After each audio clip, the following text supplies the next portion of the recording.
আসসালামু আলাইকুম ওয়ারহমাতুল্লাহি ওয়া বারাকাতুহু। তওবা ও ইস্তেগফারের ফজিলত।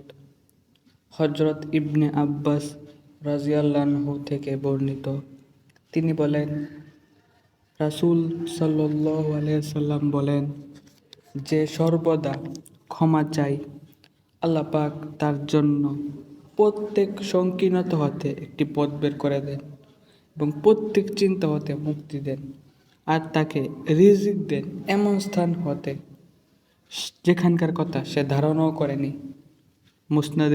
মুসনাদে আহমদ, আবু দাউদ।